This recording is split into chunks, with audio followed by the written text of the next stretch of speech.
Berbacalah yang keras. Biar ayahmu tahu siapa yang sebenarnya mandul.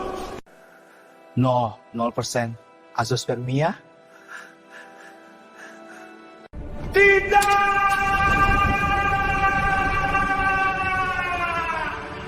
Ceraikan wanita mandul ini sekarang juga. Galih! Atau namamu aku coret dari hak waris. Teriakan itu masih terngiang jelas di telingaku. Sama tajamnya dengan pecahan vas bunga yang menggores kakiku malam itu. 3 tahun aku mengabdi, 3 tahun aku menelan hinaan, hanya untuk dibuang seperti sampah karena rahimku dianggap kering. Mereka pikir itu akhir dari segalanya. Mereka pikir aku akan mati membusuk di jalanan. Tapi mereka salah besar. 5 tahun kemudian, saat aku kembali melangkah masuk rumah terkutuk itu, bukan air mata yang kubawa, melainkan 2 nyawa kecil yang akan membuat Tuan Darmawan menyesal hingga ke liang lahat. Dan saat dia melihat wajah anak-anakku. Halo sobat, semoga kalian semua sehat selalu dan dijauhkan dari orang-orang yang tidak tahu bersyukur ya. Coba komen dulu di bawah. Kalian nonton cerita ini dari kota mana? Malam itu, hujan turun begitu deras, seolah langit sedang menangisi nasibku. Di ruang makan yang megah dengan lampu kristal menggantung di langit-langit, suasana terasa begitu mencekam. Padahal, di atas meja jati yang panjang ini, berbagai hidangan mewah telah tersaji. Aroma stik wagyu dan sup jamur trufle memenuhi ruangan, tapi tak ada satupun dari kami yang berselera makan. Aku, Syafira, duduk dengan tangan gemetar di atas pangkuan. Gaun pastel berbahan chiffon yang kupaikan khusus untuk malam ini terasa menyesakkan dada. Ini adalah ulang tahun pernikahanku yang ketiga dengan Galih. 3 tahun yang seharusnya penuh cinta. Namun terasa seperti berjalan di atas bara api. Di ujung meja, duduklah Tuan Darmawan, ayah mertuaku. Sosoknya angkuh, dengan rambut beruban yang disisir rapi dan tongkat berkepala perak yang selalu ia sandarkan di sisi kursi.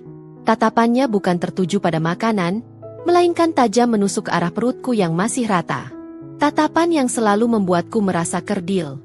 Sudah 3 tahun, suara berat Tuan Darmawan memecah keheningan. Bunyi denting garpu yang diletakkan kasar membuatku tersentak. 3 tahun aku memberi makan menantu yang tidak berguna. Mana cucu laki-laki yang kujanjikan pada rekan-rekan bisnisku? Mana? Aku menunduk, menahan air mata yang sudah menggenang di pelupuk. Di sampingku, Galih hanya diam. Suamiku itu, pria tampan dengan setelan jas mahal yang selalu terlihat gagah di luar sana, kini menciut seperti kerupuk yang tersiram air. Ia hanya memutar-mutar gelas winenya dengan gelisah, tak berani menatap mata ayahnya, apalagi membelaku. Ayah, sabarlah mungkin belum rezekinya. Cicit Galih pelan, nyaris tak terdengar. Bukan belum rezeki. Tuan Darmawan menggebrak meja. Piring-piring porselen bergetar. Beberapa kerabat jauh yang hadir di makan malam itu langsung pura-pura sibuk dengan makanan mereka, tak berani ikut campur. Itu karena istrimu ini mandul. Rahimnya cacat. Kau lihat Siska, sepupumu, baru nikah 6 bulan sudah hamil. Lah dia, cuma bisa menghabiskan uang belanja. Hatiku nyeri luar biasa. Dengan sisa keberanian yang kupaikan, aku mengambil sebuah kotak kecil berbalut beludru biru dari tasku. Ini kado yang sudah kusiapkan berbulan-bulan untuk Galih. Jam tangan yang ia idamkan. Aku berharap, setidaknya malam ini ada sedikit kebahagiaan. Mas Galih. Suaraku bergetar, menyodorkan kotak itu. Selamat ulang tahun pernikahan yang ke-perang. Belum sempat kotak itu menyentuh tangan Galih, tongkat perak Tuan Darmawan melayang cepat, menyambar kotak itu hingga terlempar dan menghantam vas bunga besar di tengah meja. Suara pecahan kaca dan keramik terdengar memekakkan telinga. Air dari vas bunga tumpah ruah, membasahi taplak meja sutra dan menciprat ke gaun pastelku. Bunga mawar merah yang cantik ini tergeletak menyedihkan di antara pecahan beling, persis seperti hatiku saat ini. Keheningan total menyelimuti ruangan. Pelayan yang berdiri di sudut ruangan menahan napas. Aku tidak butuh kado sampah darimu. Tuan Darmawan berdiri, wajahnya merah pada menahan amarah. Telunjuknya menuding tepat ke wajahku. Yang aku butuhkan adalah penerus keluarga Darmawan. Kalau kau tidak bisa memberikannya, untuk apa kau ada di sini? Kau hanya parasit. Aku menatap Galih, memohon perlindungan. Mas, tolong aku. Bisikku lirih. Air mata akhirnya tumpah membasahi pipi. Tapi Galih tetap diam. Dia memalingkan wajahnya. Pemandangan itu lebih menyakitkan daripada tamparan fisik manapun. Suamiku, imamku, membiarkan aku diinjak-injak di depan umum. Tuan Darmawan tertawa sinis melihat kepengecutan anaknya. Ia kemudian menatap Galih dengan tatapan mengintimidasi, tatapan seorang raja yang tak mau dibantah. Dengar baik-baik, Galih. Kesabaranku sudah habis. Perusahaan sedang butuh aliansi kuat. Putri dari rekan bisnisku, Pak Seno, baru pulang dari London. Dia subur, cantik, dan kaya. Tidak seperti wanita kampung ini, ucap Tuan Darmawan penuh penekanan. Ia berjalan mendekat ke arah Galih, mencengkeram bahu putranya itu dengan kuat. Pilih sekarang, Galih. Ceraikan wanita mandul ini malam ini juga, dan kau tetap jadi pewaris tunggal Darmawan Group. Tuan Darmawan menjeda kalimatnya. Matanya menyala kejam. Atau kau pertahankan dia, dan detik ini juga namamu aku coret dari kartu keluarga dan hak waris. Kau akan keluar dari sini tanpa membawa sepeser pun uang. Dunia seakan berhenti berputar. Aku menahan napas, menatap Galih penuh harap. 3 tahun kami bersama. 3 tahun aku melayaninya, menyiapkan bajunya, merawatnya saat sakit, menutupi segala kekurangannya. Tidak mungkin dia membuangku hanya karena ancaman harta, kan? Cinta kami lebih besar dari itu, kan? Galih perlahan mengangkat wajahnya. Matanya basah, tapi bukan karena keberanian. Itu adalah air mata ketakutan. Ketakutan akan kemiskinan. Ia menatapku nanar. Bibirnya bergetar hebat saat mengucapkan kalimat yang menghancurkan seluruh duniaku. Maafkan aku, Syafira. Suaranya parau. Kita harus pisah. Kakiku lemah seketika, seolah tulang-tulangku meluruh menjadi debu. Aku berpegangan pada pinggiran meja makan agar tidak ambruk ke lantai. Galih, pria yang selama ini kubanggakan sebagai imam, baru saja menjatuhkan talak demi mempertahankan status dan warisannya. Tidak ada pembelaan, tidak ada keraguan di matanya yang kini menghindari tatapanku. Tanpa sepatah kata pun, aku berbalik. Bukan untuk pergi, tapi untuk mengambil satu hal yang selama ini kusembunyikan rapat-rapat demi menjaga harga diri suamiku. Aku berlari kecil menuju kamar tidur kami di lantai 2, mengabaikan tatapan sinis para kerabat yang berbisik-bisik. Napasku memburu, dadaku sesak oleh amarah yang bercampur dengan rasa sakit. Di dalam kamar yang dingin itu, aku membuka laci paling bawah lemari pakaianku, meraba bagian belakang yang tersembunyi.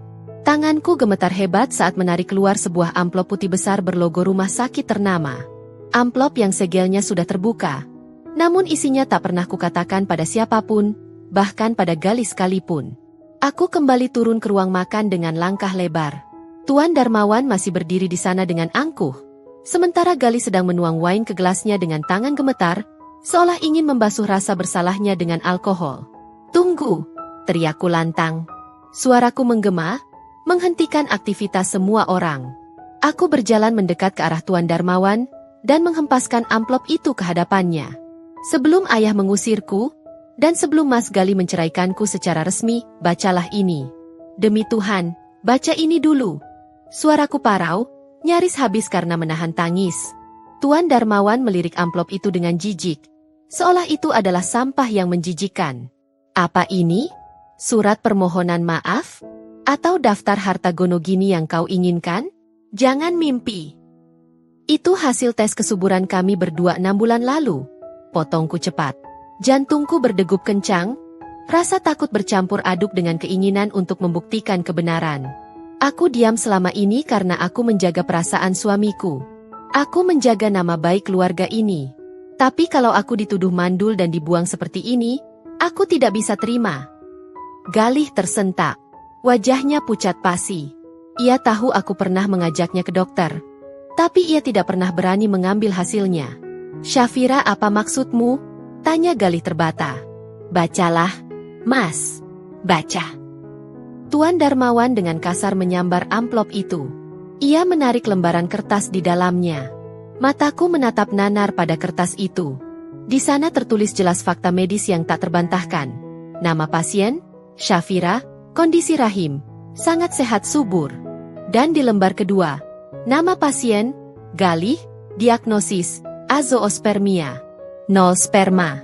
Itu artinya, sampai kiamat pun, Galih tidak akan bisa memberikan keturunan secara alami tanpa prosedur medis yang rumit. Masalahnya ada pada Galih, bukan aku. Tuan Darmawan membaca baris demi baris. Keningnya berkerut dalam. Napasnya terdengar menderu kasar. Aku menunggu momen kebenaran itu. Aku menunggu permintaan maaf, atau setidaknya rasa malu di wajah tua itu. Namun, yang terjadi selanjutnya membuat darahku mendidih. Krek! Tuan Darmawan merobek kertas itu menjadi 2 bagian. Mataku terbelalak. Ayah! Krek! Krek! Ia merobeknya lagi, dan lagi, hingga hasil tes medis yang valid itu berubah menjadi serpihan sampah tak berbentuk. Ia melemparkan potongan kertas itu tepat ke wajahku. Potongan-potongan kertas itu berjatuhan lambat seperti salju, mengejek kepolosanku. Kau pikir aku bodoh? Desis Tuan Darmawan, suaranya rendah namun penuh racun. Wajahnya merah padam, bukan karena malu, tapi karena egonya terusik. Kau memalsukan surat dokter demi menutupi kecacatanmu? Kau berani memfitnah darah dagingku, Mandul? Itu asli, yah? Kita bisa cek rumah sakit sekarang. Teriakku histeris. Aku berlutut, memunguti sobekan kertas itu, mencoba menyatukannya kembali dengan tangan gemetar. Cukup, bentak Tuan Darmawan. Ia menoleh pada 2 satpam berbadan tegap yang berdiri di dekat pintu dapur. Serat wanita penipu ini keluar. Sekarang, jangan biarkan dia membawa apapun dari rumah ini kecuali baju yang menempel di badannya. 2 tangan kekar mencengkeram lenganku kasar. Aku meronta, menatap Galih yang masih mematung di kursinya. Mas Galih, kamu tahu itu benar. Kamu tahu kita sulit punya anak. Tolong aku, Mas, jeritku memilukan. Galih memejamkan matanya rapat-rapat, memalingkan wajah ke arah dinding. Dia memilih diam. Dia memilih aman. Dia memilih menjadi pengecut di ketiak ayahnya daripada mengakui kekurangan dirinya sendiri. Aku diseret paksa melewati ruang tamu, melewati pintu depan yang megah. Hujan di luar semakin deras, disertai petir yang menyambar-nyambar. Lepaskan. Sakit. Para satpam itu tidak peduli. Mereka melemparku keluar pagar besi yang dingin itu hingga aku jatuh tersungkur di aspal basah. Lututku berdarah, gaun mahalku kotor oleh lumpur. Blar. Pintu gerbang besi tinggi itu ditutup keras di depan hidungku. Suara kunci gembok yang diputar terdengar seperti vonis mati. Aku bangkit, memukul-mukul besi dingin itu di bawah guyuran hujan yang menusuk tulang. Tidak ada dompet, tidak ada ponsel, tidak ada payung. Hanya rasa sakit yang tak terperi di dada. Aku sendirian. Gelap. Dan dibuang karena kesalahan yang bukan milikku. Panas terik Jakarta siang ini terasa membakar kulit. Tapi itu tidak sebanding dengan rasa perih di lambungku yang belum terisi sejak kemarin sore. Aku melangkah gontai keluar dari gedung perkantoran tinggi di kawasan Sudirman, lagi-lagi dengan kepala tertunduk. Maaf, Mbak Syafira. Suara resepsionis tadi masih terngiang, dingin dan tanpa simpati. HRD kami baru saja mendapat memo. Nama Anda ada dalam daftar hitam asosiasi. Kami tidak bisa memproses lamaran Anda. Tangan Tuan Darmawan ternyata jauh lebih panjang dari yang kubayangkan. Dia tidak hanya membuangku, dia ingin memastikan aku mati perlahan karena kelaparan. Dia menutup semua pintu rezeki di perusahaan-perusahaan besar, memfitnahku sebagai penipu yang memalsukan dokumen medis. Ijazah sarjanaku kini tak lebih berharga dari kertas gorengan. Aku menyeret langkah menuju halte bus yang penuh sesak. Kakiku pegal luar biasa karena berjalan kaki demi menghemat ongkos. Di saku gamisku yang warnanya mulai pudar karena terlalu sering dicuci, hanya tersisa uang receh Rp5.000 dan sepotong roti tawar sisa kemarin yang sudah agak keras. Aku duduk di bangku besi halte yang panas, membuka bungkusan roti itu dengan tangan gemetar. Saat aku hendak menggigitnya, mataku terpaku pada sebuah baliho raksasa di seberang jalan. Di sana, terpampang wajah yang sangat kukenal. Dia tersenyum lebar, merangkul pinggang seorang wanita cantik dengan gaun merah menyala dan perhiasan berlian yang menyilaukan. Tulisan besar berwarna emas di bawahnya seolah mengejek kemiskinanku saat ini. Happy Engagement, Galih Darmawan Sonya, Putri Tunggal Seno Group. Baru 3 bulan. Hanya butuh 3 bulan bagi Galih untuk menggantikanku dengan wanita pilihan ayahnya.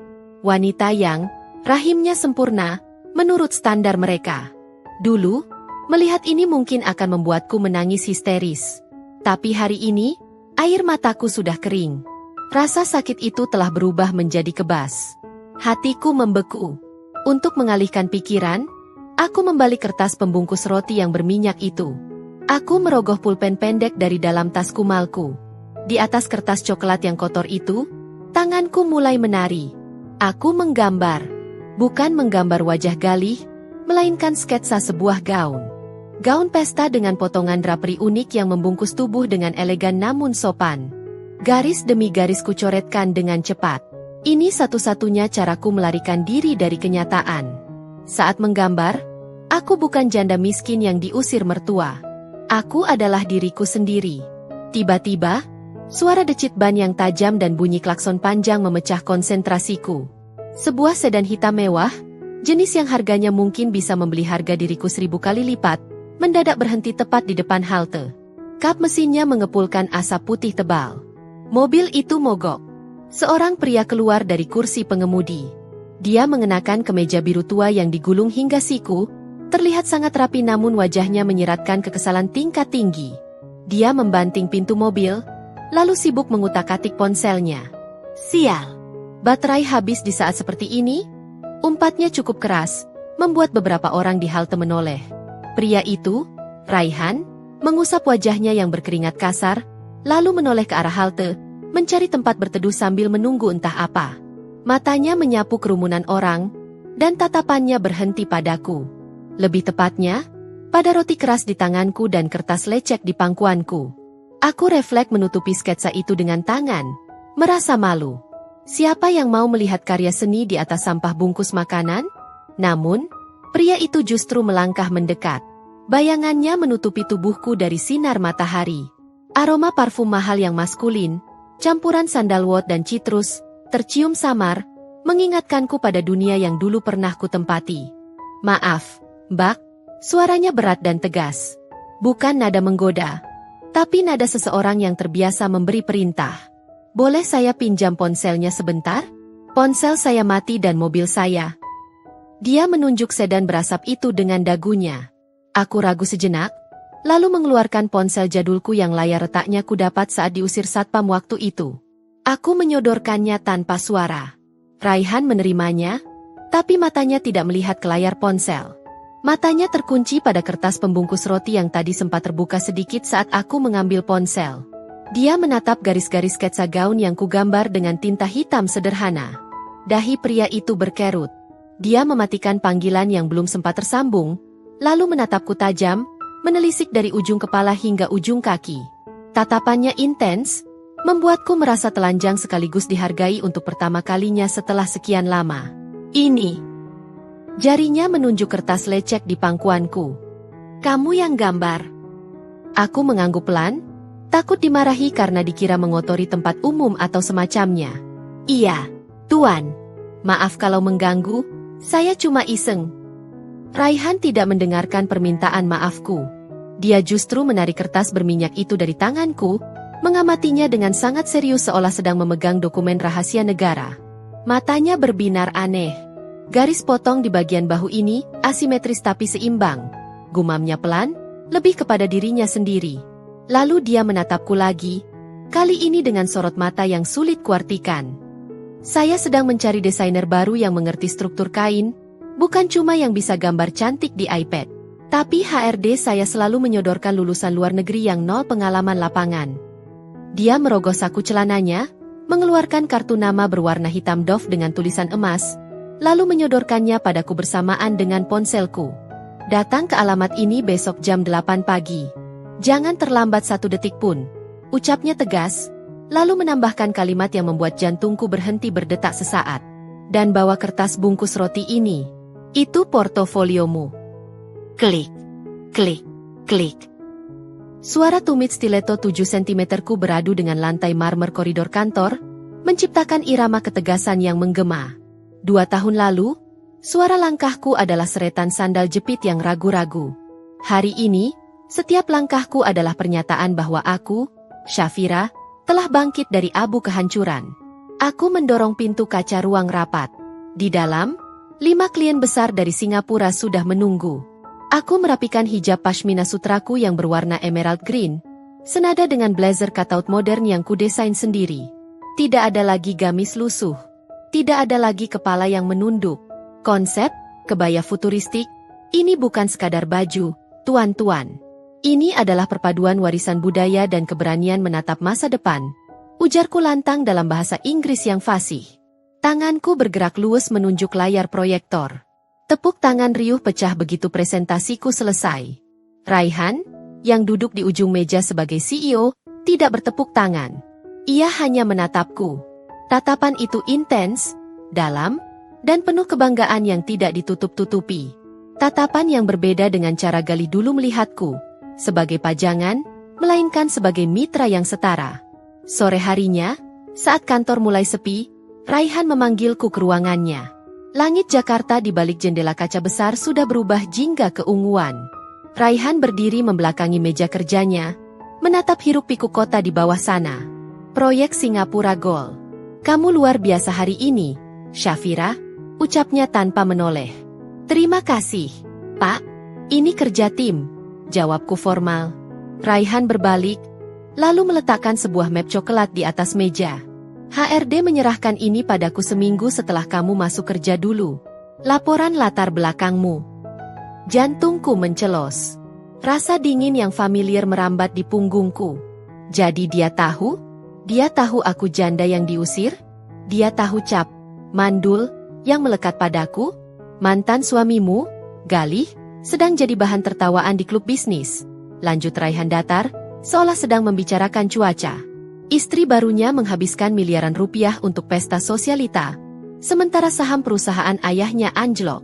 Mereka sibuk mencari kambing hitam.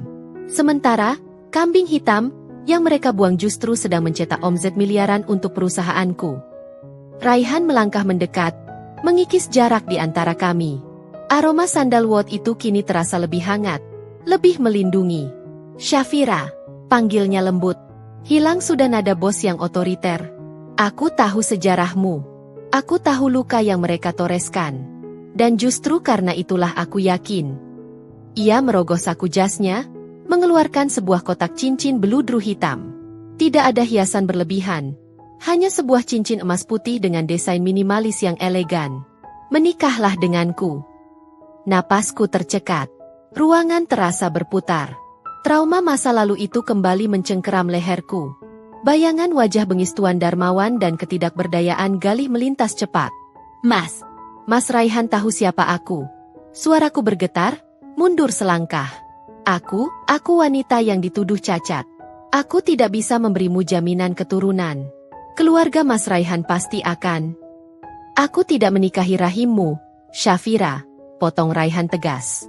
Ia meraih tanganku yang dingin, menggenggamnya erat seolah menyalurkan seluruh kekuatannya. Matanya menatap lurus ke mataku, menghancurkan tembok pertahanan yang kubangun selama 2 tahun ini. Aku menikahi jiwamu, kecerdasanmu, ketegaranmu. Aku butuh partner hidup untuk menaklukkan dunia, bukan sekadar pabrik anak. Kalau Tuhan memberi kita anak, alhamdulillah. Kalau tidak, kita bangun panti asuhan terbesar di kota ini. Apa itu cukup? Air mataku luruh. Bukan karena sedih, tapi karena kelegaan yang luar biasa. Kalimat itu, kalimat yang seharusnya diucapkan Galih dulu, kini diucapkan oleh pria yang memungutku saat aku tak berharga. Aku mengangguk pelan. Aku mau, Mas. Pernikahan kami digelar sederhana namun sakral sebulan kemudian. Tidak ada pesta pora berlebihan seperti saat aku menikah dengan Galih, namun kehangatan keluarga Raihan menyambutku tanpa syarat. Untuk pertama kalinya, aku merasa memiliki rumah. Namun, takdir rupanya senang bermain kejutan. 1 bulan setelah malam pengantin kami, aku terbangun dengan perasaan aneh. Pagi itu, aroma kopi yang biasa Raihan seduh di dapur, aroma yang biasanya kusukai, tiba-tiba terasa menyengat dan memuakkan. Perutku bergejolak hebat, seolah diaduk-aduk dari dalam. Kepalaku berputar, membuat pandanganku berkunang-kunang saat mencoba duduk di tepi ranjang. Huk! Aku berlari ke kamar mandi, memuntahkan cairan bening di wastafel. Tubuhku lemas, keringat dingin bercucuran di pelipis. Tanganku gemetar memegang pinggiran wastafel porselen. Mungkinkah? Aku menatap pantulan wajahku yang pucat di cermin. Rasa takut dan harap bercampur menjadi satu. Tangan kananku perlahan turun, menyentuh perut rataku. Jika benar, ini akan menjadi tamparan terkeras bagi mereka yang dulu menghinaku. Tapi jika ini hanya masuk angin biasa, sanggupkah aku menelan kekecewaan lagi? Ruangan dokter kandungan itu hening. Hanya terdengar dengungan halus mesin USG yang menyala. AC ruangan terasa menusuk kulit, tapi keringat dingin justru membasahi punggungku. Aku meremas tangan Raihan begitu kuat hingga kukuku mungkin membekas di kulitnya. Rasa takut itu masih ada. Takut akan vonis kosong yang selama 3 tahun selalu menghantuiku. Dokter Kartika, wanita parubaya dengan senyum keibuan, menggerakkan alat transduser di atas perutku yang sudah dilumuri gel dingin. Matanya menyipit menatap layar monitor hitam putih di depannya. 1 detik, 2 detik. Beliau terdiam lama. Jantungku rasanya mau copot. Kenapa? Dok? Ada kista? Atau kosong lagi? Tanyaku dengan suara tercekat. Air mata sudah siap tumpah. Dokter Kartika menoleh, lalu tersenyum lebar hingga matanya menyipit. Bu Syafira, Pak Raihan coba dengar ini. Beliau menekan sebuah tombol. Seketika, ruangan itu dipenuhi suara paling indah yang pernah kudengar seumur hidupku. Duk duk duk duk duk duk. Suaranya cepat, kuat, dan berirama seperti derap kuda yang berlari kencang. Itu jantung anak saya? Tanya Raihan. Suaranya bergetar tak percaya. Pria yang biasanya tenang menghadapi klien miliaran rupiah itu kini terlihat gugup seperti anak kecil. Bukan hanya 1, Pak. Jawab Dokter Kartika sambil menunjuk 2 kantung janin yang berkedip di layar. Tapi 2. Selamat, ibu hamil kembar identik. Kondisi rahim ibu sangat kuat dan subur. Tidak ada cacat sedikit pun seperti yang ibu takutkan. Dunia seakan berhenti berputar. Aku menutup wajah dengan kedua tangan, menangis sejadi-jadinya. Bukan tangisan sedih, melainkan tangisan pelepasan. Segala fitnah, caci maki, dan kata mandul yang diludahkan Tuan Darmawan dan Galih selama bertahun-tahun, hancur lebur detik ini juga. Allah membayarnya lunas. Kontan. Terima kasih. Ya Allah, terima kasih. Au. Raihan memelukku erat, menciumi keningku berkali-kali tanpa peduli ada dokter di sana. Namun, saudara-saudara, keadilan Tuhan itu bekerja dengan cara yang misterius dan seimbang. Di detik yang sama saat aku dan Raihan sujud syukur mendengar detak jantung bayi kami, di belahan kota lain, sebuah tragedi memalukan sedang terjadi di rumah mewah mantan mertuaku. Cerita ini kudapat dari mantan asisten rumah tangga yang masih setia padaku dan diam-diam mengirim pesan pada Raihan. Siang itu, Sonya, istri baru Galih yang selalu dipamerkan sebagai wanita sempurna, sedang duduk santai di sofa ruang tengah yang terbuat dari kulit putih impor Italia. Tuan Darmawan duduk di seberangnya, membicarakan rencana baby shower mewah untuk cucu yang ia kira sudah berusia 3 bulan dalam kandungan Sonya. Piutku makin kencang nih. Pak, kayaknya cucu papa ini jagoan, nendang melulu. Rengek Sonya manja sambil mengelus perutnya yang sedikit membuncit. Galih hanya tersenyum bangga di sampingnya. Tapi tiba-tiba, wajah Sonya berubah pucat pasi. Ia menggeliat tidak nyaman. Keringat sebesar biji jagung muncul di dahinya. Aduh sakit. Rintihnya. Kenapa? Kontraksi? Tanya Galih panik. Sonya hendak berdiri untuk lari ke kamar mandi, tapi terlambat. Di atas sofa kulit putih yang mahal itu, tertinggal noda merah darah yang cukup lebar. Bukan noda keguguran, tapi noda siklus bulanan yang deras. Tuan Darmawan melotot. Matanya menatap horor pada noda darah itu, lalu beralih ke perut Sonya. Darah? Kau pendarahan? Teriak Tuan Darmawan histeris. Ia segera memanggil dokter pribadi keluarga yang kebetulan sedang berkunjung untuk cek tensi rutinnya. Dokter itu segera memeriksa Sonya yang menangis meraung-raung menolak diperiksa. Namun saat dokter menekan perutnya, terungkaplah kebohongan fatal itu. Benda yang membuncit di balik dres ketat Sonya bukanlah rahim yang membesar, melainkan bantalan silikon penyangga perut. Ini haid hari pertama, Tuan, ucap dokter itu gemetar, takut melihat reaksi Tuan Darmawan. Nyonya Sonya tidak hamil. Rahimnya kosong. Hening. Galih ternganga. Apa? Jadi selama 3 bulan ini, Hasil tes pak, foto USG? Beli online. Mas, teriak Sonya frustrasi, akhirnya membuka topengnya. Aku capek dituntut hamil terus sama bapakmu yang gila hormat ini. Lagian kamu juga impoten kan? Mana bisa aku hamil kalau benihmu saja tidak ada? Plah, sebuah tamparan keras mendarat di pipi Sonya dari tangan Galih. Tapi kehancuran yang sebenarnya bukan pada pertengkaran mereka. Tuan Darmawan memegangi dada kirinya. Wajahnya membiru. Napasnya tersengal-sengal seperti ikan yang diangkat dari air. Harapannya hancur, egonya remuk. Ditipu mentah-mentah oleh wanita yang ia agung-agungkan, sementara ia telah mengusir menantu yang tulus. Kurang aja. Tuan Darmawan ambruk lantai, tak sadarkan diri. Rumah itu kacau balau. Sirine ambulans meraung-raung. Kabar tentang skandal, kehamilan palsu, keluarga Darmawan menyebar cepat ke telinga para pemegang saham. Saham perusahaan mereka terjun bebas sore itu juga. Kredit macet, investor kabur. 1 minggu kemudian, Raihan pulang ke rumah dengan senyum misterius. Ia meletakkan sebuah undangan pesta mewah berwarna emas di meja makan. Undangan dari Darmawan Group. Mereka putus asa. Sayang, ujar Raihan sambil mengelus perutku yang kini benar-benar berisi 2 nyawa. Si tua Darmawan baru keluar dari ICU dan langsung mencari investor kakap untuk menyelamatkan perusahaan yang nyaris bangkrut karena skandal anaknya. Dia mengundang investor misterius dari Singapura yang katanya tertarik menyuntikkan dana triliunan. Raihan menatapku lekat, seringai tajam terukir di bibirnya. Investor misterius itu adalah aku, Syafira. Dan dia memohon agar aku datang membawa istriku. Aku mengambil undangan itu. Kertasnya terasa dingin di tanganku. Kesempatan itu akhirnya datang. Panggung pembalasan sudah disiapkan Tuhan dengan begitu rapi. Kita akan datang, Mas, bisikku dingin. Akan kupastikan mereka melihat siapa yang sebenarnya mandul, dan siapa yang sebenarnya ratu. Malam ini, Ballroom Hotel Ritz-Carlton bermandikan cahaya keemasan dari ribuan kristal chandelier yang menggantung megah di langit-langit. Alunan musik orkestra klasik mengalun lembut, mencoba meredam ketegangan yang sebenarnya mencekik leher tuan rumah. Di sudut ruangan VIP, Tuan Darmawan mondar-mandir gelisah. Tongkat peraknya berketuk-ketuk di lantai marmer dengan irama yang tak sabaran. Wajah tuanya terlihat jauh lebih keriput dibanding 5 tahun lalu, dan sisa-sisa serangan stroke ringan membuat sudut bibir kirinya sedikit turun. Di sampingnya, Galih berdiri kaku dalam balutan smoking hitam yang tampak sedikit longgar di tubuhnya yang kini kurus. Tidak ada lagi aura arogansi di wajah mantan suamiku itu, yang tersisa hanya kelelahan dan ketakutan. Jam berapa sekarang, Galih? Bentak Tuan Darmawan dengan suara serak. Galih melirik jam tangan mewahnya.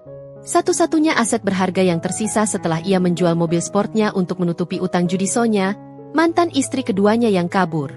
Jam 7:10. Yah, undangan bilang jam 7 tepat. Dasar tidak becus. Tuan Darmawan menimpuk bahu Galih dengan tongkatnya. Kalau investor R itu membatalkan kedatangannya karena kau salah kirim alamat atau apa, habis kita. Perusahaan butuh suntikan dana malam ini juga, atau besok pagi kita jadi gelandangan. Sementara kepanikan melanda mereka, di luar lobi hotel, sebuah limousine Rolls-Royce Phantom berwarna hitam pekat perlahan memasuki pelataran. Kaca filmnya yang gelap menyembunyikan siapa yang ada di dalamnya. Namun kemewahan mobil itu sudah cukup membuat para valet parking dan tamu-tamu lain menahan napas. Di dalam kabin mobil yang senyap dan sejuk itu, aku merapikan dasi kupu-kupu kecil di leher putra pertamaku, Arsaha. Bocah laki-laki berusia 4 tahun itu tertawa geli saat aku menggelitik dagunya. Di sebelahnya, kembarannya, Arshaka, sedang sibuk memainkan kancing manset jas Raihan. Bunda, kita mau ke pesta siapa? Tanya Arsaha dengan mata bulatnya yang jernih. Mata yang sama sekali tidak mirip dengan Galih ataupun Tuan Darmawan. Aku tersenyum, mengusap pipi gembilnya yang kemerahan. Ke pesta masa lalu. Sayang, kita mau menjemput keadilan. Raihan, yang duduk di sampingku, menggenggam tanganku erat. Ia tampak gagah luar biasa dengan setelan jas bespoke warna charcoal dan tatanan rambut slick back.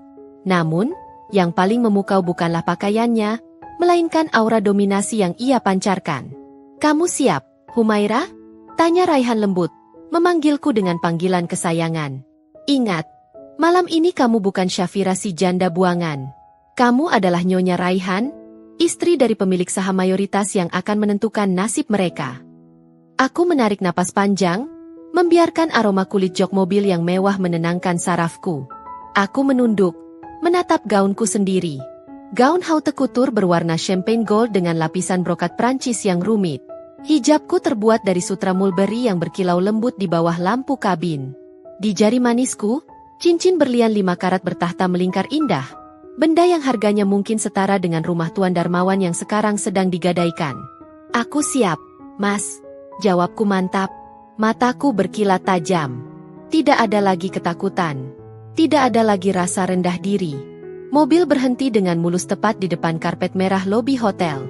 Di dalam ballroom, Galih menyenggol lengan ayahnya. Yah, itu mobilnya datang. Plat nomornya S1 NVST. Itu pasti dia. Tuan Darmawan langsung menegakkan punggungnya yang bungkuk, memasang senyum palsu terbaiknya. Ayo sambut. Jangan biarkan dia menunggu. Cepat. Mereka berdua berjalan tergesa-gesa menuju pintu masuk ballroom, menerobos kerumunan tamu undangan yang juga penasaran dengan sosok Dewa Penolong yang digadang-gadang akan menyelamatkan Darmawan Group. Seorang doorman berseragam merah marun berlari kecil membukakan pintu penumpang belakang mobil kami. Cahaya blitz kamera wartawan langsung menyambar-nyambar buta, menantikan sosok yang turun. Udara malam Jakarta yang hangat menerpa wajahku saat pintu terbuka lebar. Kaki kananku menapak turun terlebih dahulu. Sepatu hak tinggi Manolo Blahnik bertahta kristal berkilauan tertimpa cahaya lampu lobi. Suasana mendadak hening. Aku menegakkan tubuh, keluar dari mobil dengan gerakan anggun bak seorang ratu yang turun dari singgasananya. Raihan menyusul di belakangku, langsung melingkarkan tangannya di pinggangku dengan posesif. Sementara itu, si kembar Arsaha dan Arsyaka turun dengan lincah, masing-masing menggandeng tangan kiri dan kananku. Dua anak laki-laki yang sehat, tampan, dan cerdas. Cucu laki-laki yang didambakan Tuan Darmawan seumur hidupnya, kini berdiri tepat di depan matanya. Namun mereka memanggil pria lain dengan sebutan, Papa. Di ujung karpet merah, aku bisa melihat wajah Tuan Darmawan dan Galih. Jarak kami hanya 10 meter, tapi rasanya seperti memandang dari dua dunia yang berbeda. Wajah Tuan Darmawan yang tadinya penuh senyum penjilat, perlahan berubah. Senyum itu luntur, digantikan oleh kerutan bingung di dahinya. Matanya yang rabun menyipit, mencoba mengenali sosok wanita berhijab glamor yang berdiri di hadapannya. Ia mengenali bentuk wajahku, tapi otaknya menolak mempercayai bahwa wanita berkelas ini adalah mantan menantunya yang dulu ia seret keluar seperti binatang. Galih yang berdiri di sampingnya justru bereaksi lebih dulu. Gelas champagne yang dipegangnya terlepas dari tangannya yang gemetar. Prang! Bunyi pecahan gelas itu menggema di lobi yang sunyi, menjadi musik pembuka bagi reuni paling menyakitkan dalam hidup mereka. Tuan Darmawan terhuyung mundur. Matanya terbelalak ngeri seolah melihat hantu. Mulutnya terbuka tutup seperti ikan mas koki, mencoba mengucapkan satu nama yang selama ini ia haramkan di rumahnya. Syafira? Bisikan ngeri Tuan Darmawan itu terdengar jelas di tengah keheningan lobi yang mencekam. Aku tidak menjawab, hanya menyunggingkan senyum tipis. Senyum penuh ironi yang telah kulatih di depan cermin selama bertahun-tahun untuk momen ini. Tanpa mempedulikan pecahan gelas di dekat kaki Galih, aku melangkah maju. Suara tumit sepatuku beradu dengan lantai marmer, menciptakan irama ketukan yang seolah menghitung mundur sisa waktu kejayaan mereka. Raihan berjalan tegap di sisiku, sementara Arsaha dan Arsyaka, dua malaikat kecilku, berjalan dengan percaya diri, sama sekali tidak takut melihat kerumunan orang asing. Mereka mewarisi karisma ayah mereka, ayah sambung mereka yang hebat, Raihan. Para tamu undangan mulai berbisik-bisik. Suara dengungan seperti lebah memenuhi ruangan. Itu Syafira? Mantan istri Galih yang dulu diusir. Gila, cantik banget. Auranya beda jauh sama yang dulu. Lihat suaminya. Itu Pak Raihan kan? Pemilik startup unicorn yang baru IPO itu. Bisikan-bisikan itu masuk ke telingaku seperti musik yang indah. Aku melihat Galih menelan ludahnya susah payah. Matanya menelusuri penampilanku dari ujung hijab sutra hingga ujung sepatu, tatapan yang menyiratkan penyesalan mendalam bercampur nafsu yang tak pantas.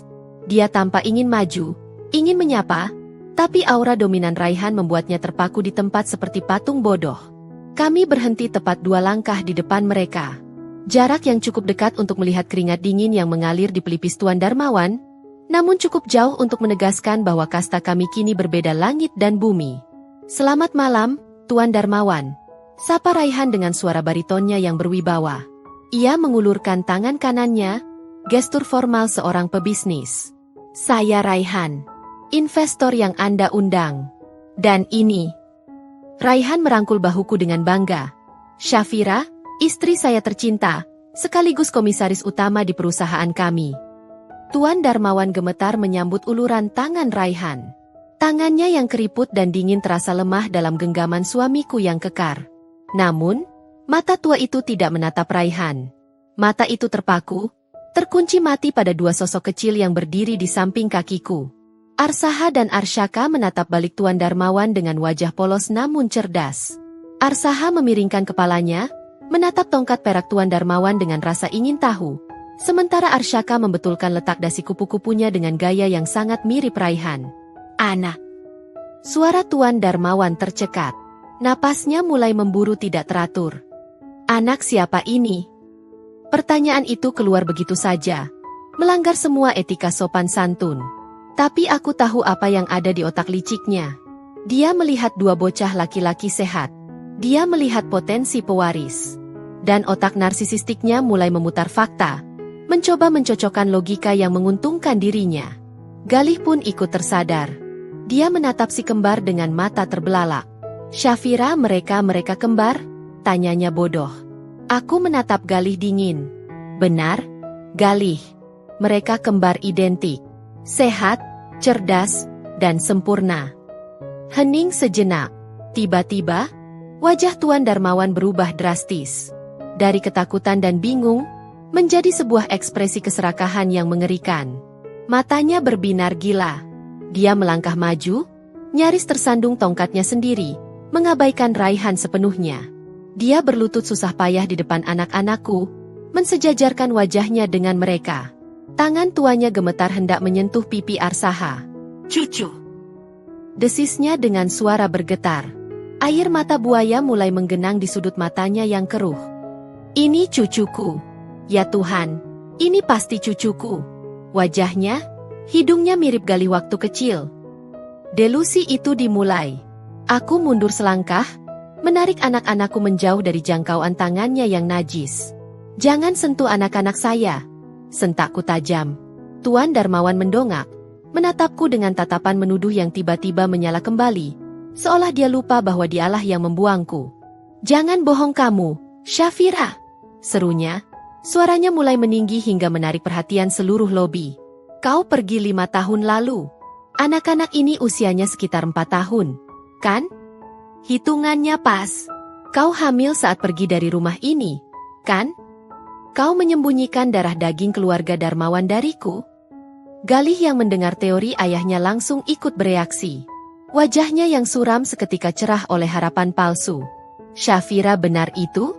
Jadi waktu kita cerai, kamu sudah hamil?" Raihan hendak maju untuk menghajar mereka, tapi aku menahannya dengan sentuhan lembut di lengan. "Biar aku saja," isyarat mataku berkata. "Ini panggungku." Aku tertawa. Tawa yang renyah namun menusuk, bergema memantul di dinding-dinding marmer hotel. "Kalian ini lucu sekali," ujarku sambil menatap mereka dengan tatapan iba yang merendahkan. "Masih ingat apa alasan kalian mengusirku dulu? Masih ingat kata-kata, wanita mandul, dan rahim cacat yang kalian ludahkan ke mukaku? Itu karena kami salah paham," potong Tuan Darmawan cepat, tidak tahu malu. Dia berusaha bangkit berdiri, matanya lapar menatap si kembar. Sekarang buktinya ada di depan mata.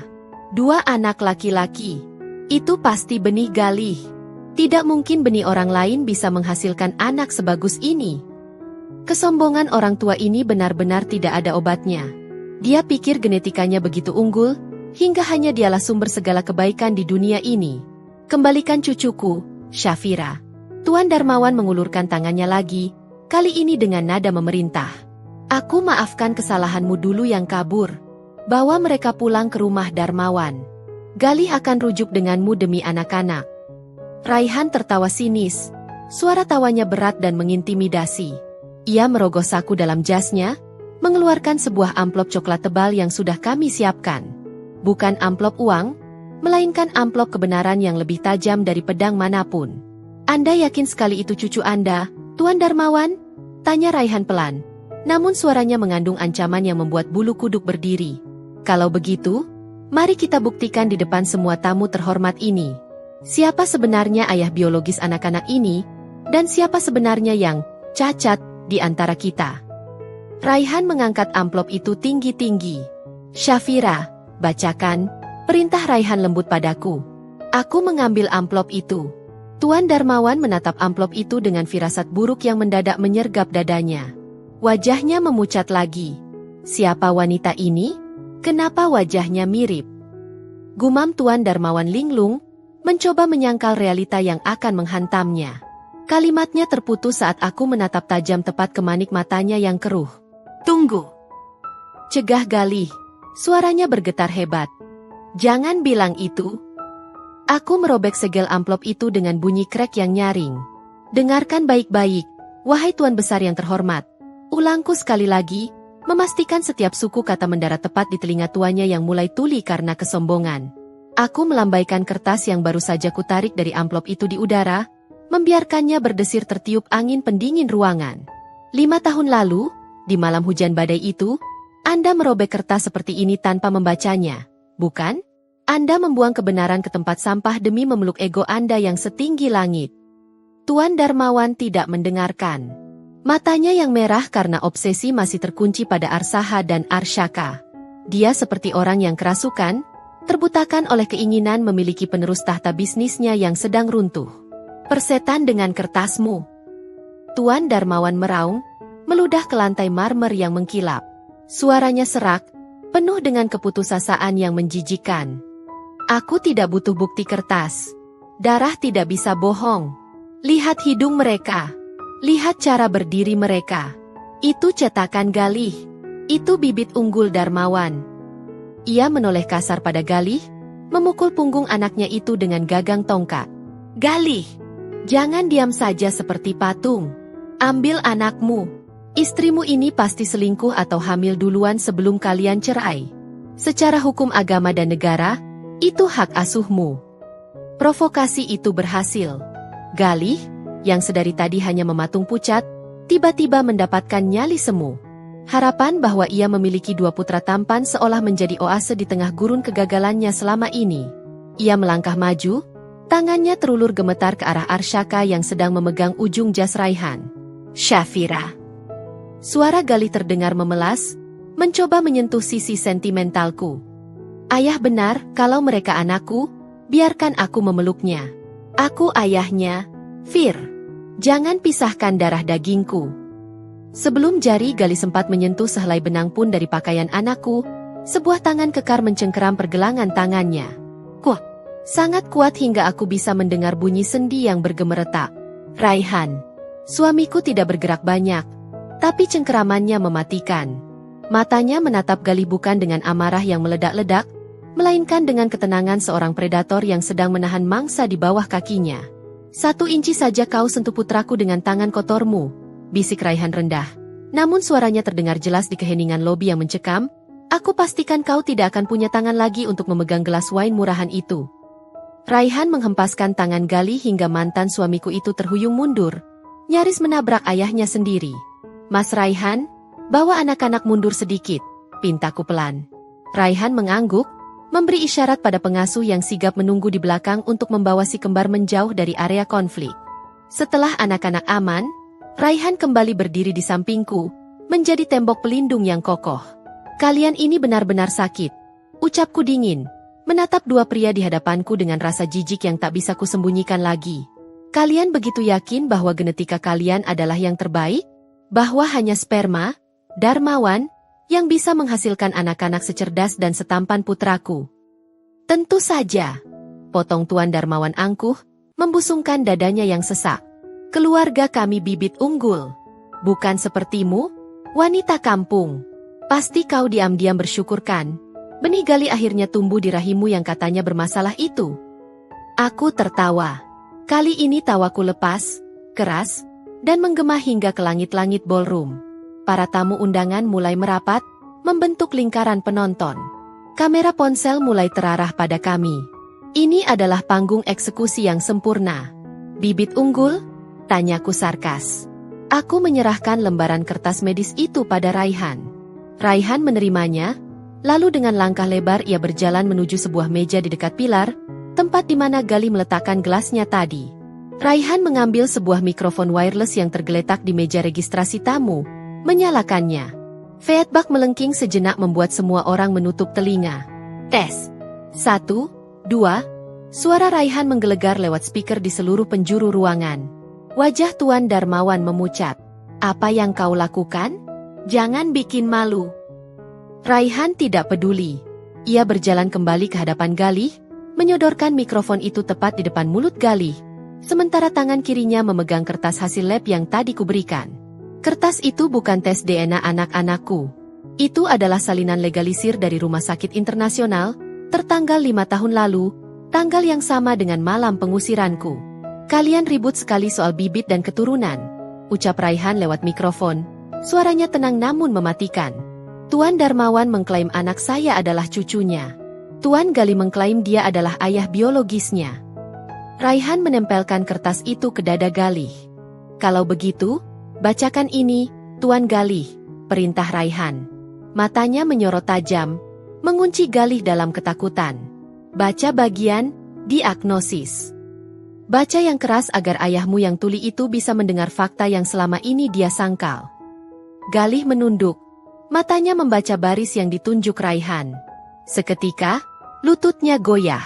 Wajahnya yang tadi penuh harap berubah menjadi abu-abu, seolah darahnya disedot habis. Mulutnya terbuka, tapi tidak ada suara yang keluar. Baca, bentak Raihan menggelegar. Galih membuka mulutnya, bibirnya bergerak-gerak seperti ikan yang kehabisan oksigen, namun tidak ada satu suara pun yang keluar. Keringat sebesar biji jagung menetes deras dari pelipisnya, jatuh membasahi kertas di tangannya. Tulisan, 0 sperma, di kertas itu seolah berubah menjadi monster yang mencekik lehernya. Dia tahu, begitu kalimat itu terucap, hidupnya selesai. Harga dirinya sebagai laki-laki akan hancur lebur di depan ratusan kolega bisnisnya. Bisu, sindir Raihan tajam. Ia merampas kasar kertas itu dari tangan Galih yang lemas, lalu mendekatkan mikrofon ke bibirnya sendiri. Biar saya yang membacakannya untuk Anda semua. Suara Raihan menggema, memenuhi setiap sudut ballroom yang senyap. Aku berdiri tegak di samping Raihan, menatap lurus ke arah Tuan Darmawan yang wajahnya kini memucat seperti mayat. Hasil analisis sperma Rumah Sakit Pusat, baca Raihan dengan intonasi tegas. Setiap katanya menghantam seperti palu godam. Pasien, Galih Darmawan. Volume, rendah. Konsentrasi, azoospermia. Kesimpulan medis, sterilitas permanen akibat kegagalan testis primer. Persentase kemungkinan memiliki keturunan biologis, 0%. 0%. Angka itu menggantung di udara, membekukan waktu. Hening. 1 detik. 2 detik. Lalu, suara bisik-bisik yang tadi seperti dengungan lebah berubah menjadi gelombang keterkejutan yang riuh. Hah? Jadi suaminya yang mandul? Gila. Dia ngusir istrinya padahal dia yang kosong? Kejam banget keluarga Darmawan, benar-benar iblis. Suara-suara penghakiman itu menyerang telinga Tuan Darmawan dari segala arah. Pria tua itu terhuyung mundur. Kakinya tersandung tongkat peraknya sendiri. Matanya yang keruh menatap Galih dengan tatapan kosong, seolah tidak mengenali putranya lagi. Mitos tentang bibit unggul Darmawan, yang ia agung-agungkan seumur hidup, ternyata hanyalah tong kosong yang nyaring bunyinya. Tidak mungkin. Desis Tuan Darmawan, suaranya bergetar hebat. Ia mencengkeram dadanya, kemeja sutranya kusut dalam genggamannya. Galih, katakan itu bohong. Katakan dokter itu salah. Tapi Galih tidak menjawab. Tubuh pria itu melosot jatuh ke lantai marmer. Lututnya menghantam lantai dengan bunyi duk yang menyakitkan. Ia tidak peduli lagi pada harga dirinya. Ia merangkak, merangkak di depan umum ke arah kakiku. Tangannya mencoba menggapai ujung gaun champagneku yang menjuntai.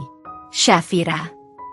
Rintihnya pilu, Air mata membanjiri wajahnya yang kini terlihat begitu menyedihkan. Maafkan aku, Fir, aku tahu aku salah, aku pengecut. Aku menarik gaunku mundur, menghindari sentuhannya seolah ia adalah penyakit menular. Dulu aku takut, Fir, isaknya semakin keras. Ayah mengancam akan mencoret warisanku, aku terpaksa tolong, kembalilah padaku. Kita bisa adopsi anak atau kita. Cukup, Galih, potongku dingin. Kau bukan hanya mandul secara fisik, tapi hatimu juga mandul dari rasa kemanusiaan. Aku menunjuk ke arah Raihan yang sedang menggendong Arsaha kembali ke sisiku. Lihat mereka, ujarku lantang, memastikan Tuan Darmawan juga mendengar. Arsaha dan Arsyaka adalah darah daging Mas Raihan. Laki-laki sejati yang menerima masa laluku, yang menghapus air mataku, dan yang Allah berikan kepercayaan untuk menjadi ayah dari anak-anakku.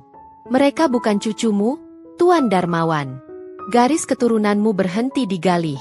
Selesai. Kalimat terakhirku adalah vonis mati bagi jiwa Tuan Darmawan. Tamat. Gumam Tuan Darmawan lirih. Matanya melotot menatap Arsaha yang kini tertawa riang di gendongan Raihan. Tawa seorang cucu yang takkan pernah bisa ia miliki. Tawa masa depan yang takkan pernah menyentuh keluarganya. Harta triliunan, perusahaan raksasa, rumah mewah, semuanya tidak ada artinya tanpa pewaris. Hartanya akan jatuh ke tangan orang asing atau negara saat Galih mati tua sendirian nanti. Rasa sesak yang luar biasa menghantam dada kirinya. Wajah merah padamnya berubah menjadi ungu gelap. Urat-urat di lehernya menonjol mengerikan. Arg! Tuan Darmawan mencengkeram lehernya sendiri. Mulutnya terbuka lebar mencari udara yang tiba-tiba hilang. Klang! Tongkat perak kebanggaannya jatuh beradu dengan lantai marmer, menggelinding menjauh, sama seperti kekuasaannya yang lepas dari genggaman. Tubuh tua itu ambruk ke belakang. Keras. Oh, ayah! Teriak Galih histeris, tapi ia sendiri terlalu lemas untuk bangun. Kepanikan meledak di ballroom. Orang-orang menjerit. Aku hanya berdiri diam, menatap tubuh Tuan Darmawan yang kejang-kejang di lantai dengan tatapan datar. Raihan merangkul bahuku, melindungiku dari kekacauan itu. Di antara kerumunan yang panik dan suara sirine yang mulai terdengar dari kejauhan, aku melihat mata Tuan Darmawan yang nyaris terbalik masih berusaha menatapku, atau lebih tepatnya, menatap anak-anakku, dengan tatapan penuh penyesalan dan ketakutan yang abadi. Ini adalah akhir dari kesombongannya. 1 tahun telah berlalu sejak malam penuh prahara di ballroom hotel itu. Roda nasib yang dulu menggilas tubuhku di aspal basah, kini berputar 180 derajat, mengangkatku ke tempat di mana cahaya matahari terasa begitu hangat dan menenangkan. Siang ini, angin sepa-sepa meniup ujung hijabku saat aku duduk di atas tikar piknik di taman kota yang asri. Rumput hijau terhampar luas, menjadi saksi tawariang Arsaha dan Arsyaka yang sedang berlarian mengejar bola. Raihan, suamiku yang luar biasa, berlari-lari kecil di belakang mereka, berpura-pura menjadi monster yang hendak menangkap, membuat kedua jagoan kecil itu menjerit kegirangan. Awas! Papa monster datang! Seru Raihan sambil tertawa lepas. Aku tersenyum, menyesap es teh manis di tanganku. Hidup terasa begitu ringan. Tidak ada lagi caci maki, tidak ada lagi tekanan, hanya syukur yang tak putus-putus. Perusahaan Raihan semakin meroket, dan bisnis butikku kini sudah membuka cabang ketiga. Tapi di atas segalanya, kedamaian hati inilah kekayaan terbesarku. Namun, di tengah kebahagiaan itu, mataku menangkap sebuah pemandangan kontras di jalur pedestrian di pinggir taman. Sebuah pemandangan yang menyentil rasa kemanusiaanku, sekaligus menjadi pengingat betapa adilnya Tuhan. Di sana, terdengar bunyi cicit-cicit roda yang kurang minyak. Seorang pria kurus dengan kemeja lusuh yang kerahnya sudah kekuningan, sedang mendorong kursi roda tua dengan susah payah. Pria itu Galih. Wajah tampan dan klimis yang dulu ia banggakan kini lenyap, digantikan oleh cekungan mata yang hitam dan kulit yang kusam karena beban hidup. Tidak ada lagi jam tangan mewah atau jas mahal. Ia terlihat 10 tahun lebih tua dari usianya. Dan di atas kursi roda itu, duduklah sosok yang dulu bagaikan raja tiran. Tuan Darmawan. Stroke telah merenggut segalanya darinya. Setengah tubuhnya lumpuh total. Wajahnya miring ke kiri, dengan air liur yang menetes tak terkontrol dari sudut bibirnya yang tak bisa menutup sempurna. Matanya yang dulu tajam dan kejam, kini hanya bisa melotot kosong, meredup seperti lampu yang kehabisan minyak. Galih menghentikan kursi rodanya tepat di bawah pohon angsana, tak jauh dari tempat kami. Ia menyeka keringat di dahinya dengan lengan baju, lalu menyuapkan bubur encer ke mulut ayahnya dengan kasar. Makan, yah, jangan tumpah lagi. Aku capek nyuci baju terus, bentak Galih pelan. Ironis, dulu ayahnya yang membentak, kini ia yang dibentak oleh anak yang dulu ia manjakan. Saat suapan itu masuk, mata Tuan Darmawan bergerak liar. Ia melihat ke arah lapangan rumput. Ia melihat Arsaha dan Arsyaka. Bola itu menggelinding mendekat ke arah kursi roda mereka. Arsaha berlari mengejarnya, lalu berhenti sejenak. Ia menatap kakek tua di kursi roda itu dengan polos. "Halo, kakek," sapa Arsaha ramah, lalu mengambil bolanya dan berlari kembali ke pelukan Raihan. "Papa, aku dapat bolanya." Tuan Darmawan mengeluarkan suara mengerang yang menyakitkan. Tangan kanannya yang masih berfungsi sedikit berusaha menggapai udara, ingin menyentuh anak itu. Air mata meleleh membasahi pipi keriputnya yang miring. Ia menangis. Menangis tanpa suara. Ia melihat darah daging orang lain tumbuh sehat dan bahagia di depan matanya, sementara ia harus menghabiskan sisa hidupnya sebagai tawanan dalam tubuhnya sendiri, dirawat oleh anak kandung yang membencinya karena jatuh miskin. Galih mengikuti arah pandang ayahnya. Ia melihatku. Tatapan kami bertemu selama beberapa detik. Ada rasa malu yang begitu besar di matanya hingga ia buru-buru memutar kursi roda itu, mendorong ayahnya menjauh, lari dari kenyataan yang menampar wajah mereka setiap detik.